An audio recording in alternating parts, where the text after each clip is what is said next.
Hey everybody, Anish Majumdar here, career coach to the fiercely ambitious. Back at you today with a video that will teach you some borderline magical ways to build rapport with any interviewer. I know it's a huge problem that a lot of people face, even people who consider themselves really, really good at building relationships, working with difficult personalities. When the time comes to look for a new job or to introduce yourself to a high-ticket decision maker, we freeze up, right? And make no mistake about it. There is no outcome or offer without rapport. Rapport is the fuel in the engine, right? That's the thing that makes all mistakes forgivable and allows us to move to an outcome. If that's not there, you're not getting very far, right? So I want to teach you some ways that you can start increasing that rapport in every single situation that you have moving forward, okay? And I want to share some specific pieces of advice that you can put into play right now. Number one, okay, change the goal. Most people have a goal when it comes to interviewers of winning out, right? Being the best person for the job. First of all, we don't know what that means. But most importantly, it's too early in the process for that. You don't know enough, usually. You don't know enough about what's really going on. Maybe you've done some internet research. Maybe you have some idea, but it's general, right?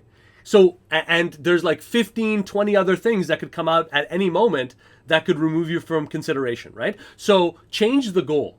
Don't make it about winning out. Don't make it about being the best person for the job. Make it about two things, okay? The first one should be gain as much relevant information as possible, right? Relevant being the key word. Don't go into an interview with just your resume and slide that over. Have some questions. Have a detailed list of them that go through every aspect, right? What's really going on at this company, right? What's the pain that's causing this hire, right? What is this person's journey and background? What is this person's aspirations, right? Where's the link up between what they're facing and what you do, right? What are their plans for the future? Where is the growth opportunity for this role, this division? Where are they going, right? How does this company differ from other players in the marketplace, right? What are their strategic priorities? There's literally an endless amount of questions there, but you've got to keep the focus on how much relevant information can I get during this call, during this meeting. The second part of this, right? One is turn it into a knowledge gathering session, not a chance to quote unquote be the best for the role. And the second one is how much value can I add in this conversation? I have a specific criteria for that. In any conversation, I want to make sure that I leave you with at least 2 or 3 golden nuggets. 2 or 3 things that make you go, or interesting, or man, I never thought of it that way, right? So if that's what your criteria is for every interview, not winning, but knowledge gathering and adding value, you're immediately going to have a much easier time building authentic rapport with people, right? Because it takes you out of the I, right? I want to win. I want to get the job. I want to be the best. Well, gathering knowledge is about you, right?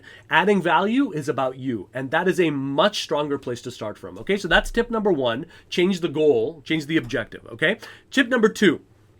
Merge the personal and the professional, right? So a lot of people make this mistake of they're so gregarious, they're so warm and easy to build rapport with sometimes. Even if you're not, it's okay. But when they get to an interview, it's like that negative, like it's to the 10th degree. Because they basically say, I'm just Mr. Professional, one hand tied behind my back. Project management is what I do. That's what I am. I'm only answering questions related to that. Well, credibility is just one way to build rapport. Your personal life, your personal challenges, who you are as a dad, who you are as a mom, what you faced, right? And especially the parallels between what you experienced in your life and how that impacts current professional goals, aspirations is hugely beneficial, not just for building rapport, but for truly making you the one and only person who can solve this, right? So what I would recommend is when you're answering questions, when you're telling stories, and you can prepare stories beforehand, record them on your phone, right? Merge those 2 elements of your life. If there's a major struggle that you faced, I recently, worked with a client who had to basically reinvent themselves from India. Started with nothing but her and her daughter in a foreign country with $65 to their name, having to restart, right? Well, why not use that as a story, right? So people can see who you really are, and they can see that the personal and the professional are deeply, deeply interlinked, right? It's a massive, massive benefit there, right? So I want you to start bringing out those things. And especially if you're making a big career move where you may not necessarily have 50 or 100 successes and accomplishments and stuff like that to immediately draw from, right? This is a great methodology. And even for professional type successes and stories, make it personal, right? Make sure that it actually galvanizes you. You should never have to check your notes for something meaningful that you want to share about your history. It's got to come from your heart, right? And merging these two is one of the most important ways that you can do that. And again, just turbocharge that rapport, okay? Number 3, okay? Call out the elephant in the room, right? If you're worried about having to explain why you were laid off, or you're worried about ageism, or you're worried about being considered out of the industry, who are you to tell me, you're not in this industry? Call it out, right? Call it out without it's even being asked. Like, listen, I know that it's a little, out of bounds for someone who's been in higher education for the last 10 years to be telling people in high tech what the right way is to manage your workforce and your talent. But here's the thing, everyone in your industry, it has the same blinders on, right? They're the same one. So right now, all they're doing is they're just pawning off the same thing that wasn't really working before, and it's doubly not going to work now. I know what it's like to make this change happen, not only in higher ed, but a whole bunch of change-resistant industries. And if it worked there, it's going to work doubly and triply well here. And that's why we should move in this direction, right? So call it out, Was I disappointed that role ended after 8 months? Of course I was. I wanted that to be a long-term thing. But here's the thing, we do the best of what we can do during the time that we have. We hit some major milestones, me and my team, but fundamentally where that company wanted to go was just completely at odds with the best of what we can do. There's only so long that you can push a boulder uphill like that. And one of the big reasons why I'm speaking to you, and I'm really excited about this, is that I don't see that happening there. So using that negative experience as a learning point and a way to really draw a line in the sand is really important, right? So call it out. If you're worried about ageism, call it out, broach it in some way, but find the positive, right? You take the negative and show what you learned, show how you growed, show how you basically took on the pain so that they don't have to, and you got wisdom as a result of that, but really own that narrative. Calling out the elephant in the room is owning the narrative. When you just ignore something or you hope that they won't notice it, all you're doing is you're basically saying, hey, people I don't know, assume the absolute worst about me. And by not broaching it, you're also saying, this is bigger than me. This is bigger than anything I can contend with. Every single leader out there, every success story has tons of failures, tons of setbacks, tons of disappointments and quote unquote negatives.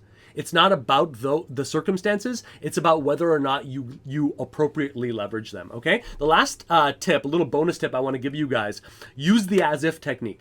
Right? Before you go into this interview, this person might be a stranger. Well, what if you treated them like your best friend? I had a best friend, Simon, in high school, right? Loved this guy, right? Well, if I just think about Simon, the times that we had, I think about what he looks like, what he wears, what his voice is, what we are when we hang out, and I say, you know what? I'm going to treat Jim that I'm about to meet right now exactly like he's Simon. And I'm going to go in there with a smile on my face, and I'm going to be warm, and I'm going to be forgiving. Look, you don't have to maintain this all throughout the course of the interview, but we're just talking the first 30, 45 seconds of one, right? If you go in with that warmth, you go in with that reciprocal feeling of like, wow, this is nice. This is, I don't have to earn that trust. This person is giving me that trust. You're going to have a major leg up as well. Okay. So use these, make a note of it, play this video back if you need to, get these pieces down and start putting it into action. It is going to have a tremendous impact on the response rates that you see and the rapport that you were able to build